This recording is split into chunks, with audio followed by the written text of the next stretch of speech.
வணக்கம். இரவு நேர பிரதான செய்திகளின் ஊடாக நர்மதா சிறையில் முதலில் தலைப்புச் செய்திகள். 21 மாவட்டங்களில் நாளை உச்சம் தொடும் வெப்பம், வளிமண்டலவியல் திணைக்களம் எச்சரிக்கை. சாதாரண தர அழகியல் பாட செயன்முறை பரீட்சைகள் 22ஆம் தேதி ஆரம்பம்.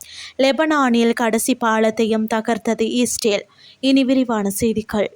நாட்டின் 21 மாவட்டங்களில் நாளை மனித உடலால் உணரப்படும் வெப்பத்தின் அளவு எச்சரிக்கை மட்டம் வரை அதிகரிக்கக்கூடும் என வளிமண்டலவியல் திணைக்களம் எச்சரிக்கை விடுத்துள்ளது.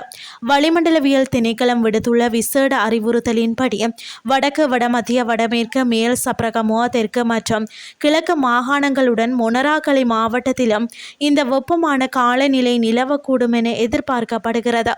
வெப்ப சூட்டன் அதிகரிப்பதன் காரணமாக நீண்ட நேரம் வெயிலில் இருப்பவர்களுக்கு அதிக உடல் சோர்வு ஏற்படக்கூடும். அத்துடன் இக்காலத்தில் தொடர்ந்து கடினமான உடற்பயிற்சிகள் அல்லது வேலைகளில் ஈடுபடுபவர்களுக்கு தசைப்பிடிப்பு ஏற்படுவதற்கான வாய்ப்புகள் அதிகம் உள்ளதாகவும் சுட்டிக்காட்டப்பட்டுள்ளது. 2025ஆம் ஆண்டிற்கான கல்வி பொதுத்தராதார சாதாரண தர அழகியல் பாடங்களுக்கான செய்முறை பரீட்சைகள் எதிர்வரும் 22ஆம் தேதி நாடு முழுவதும் உள்ள 1198 பரீட்சை நிலையங்களில் தொடங்க உள்ளன. இந்த பரீட்சையில் 1,62,587 விண்ணப்பதாரர்கள் தோற்ற உள்ளதாகவும் பரீட்சைகள் மே மாதம் 4ஆம் தேதி வரை நடைபெறும் என்றும் பரீட்சைகள் திணைக்களம் அறிவித்துள்ளது. பாடசாலை விண்ணப்பதாரர்களுக்கான அனுமதி அட்டைகள் அந்தந்த அதிபர்களுக்கும் தனிப்பட்ட விண்ணப்பதாரர்களுக்கான அனுமதி அட்டைகள் அவர்கள் குறிப்பிட்டுள்ள முகவரிகளுக்கும் தபால் மூலம் அனுப்பி வைக்கப்பட்டுள்ளன. அனுமதி அட்டைகளில் ஏதேனும் திருத்தங்கள் இருப்பின் அவற்றை சீர் செய்வதற்காக பரீட்சைகள் திணைக்களத்தின் பாடசாலை பரீட்சைகள் அமைப்பு மற்றும் பெறுபவர்கள் கிளைக்கு அனுப்பி வைக்குமாறு அறிவுறுத்தப்பட்டுள்ளது. இனி வெளிநாட்டு செய்திகள்.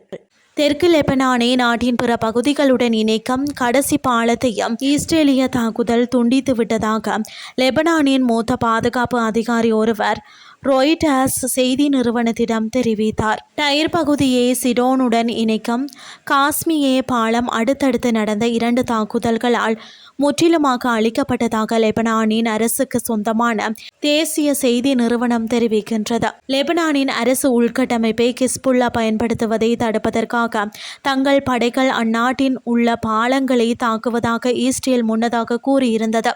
இதேவேளை லிட்டானி நதிக்கு சற்று வடக்கே அமைந்துள்ள சுமார் 40,000 மக்கள் தொகை கொண்ட நகரமான நபாத்தியேவில் இஸ்ரேல் நடத்திய தாக்குதலை தொடர்ந்து புகை எழுவுவது காணப்பட்டது. தெற்கு லெபனானை நாட்டின் பிற பகுதிகளுடன் இணைக்கும் கடைசியாக எஞ்சியிருந்த பாலத்தையும் துண்டித்த ஒரு தாக்குதலுக்கு பிறகு கடற்கரைக்கு அருகில் உள்ள காஸ்மியேவில் ஏற்பட்ட சேதங்களை மக்கள் ஆய்வு செய்வதாக ஒரு மூத்த லெபனான் பாதுகாப்பு அதிகாரி தெரிவித்தார். இத்துடன் செய்திகள் யாவும் நிறைவடைகின்றது. அடுத்து காலை 8:30 எதிர்பாருங்கள். நன்றி.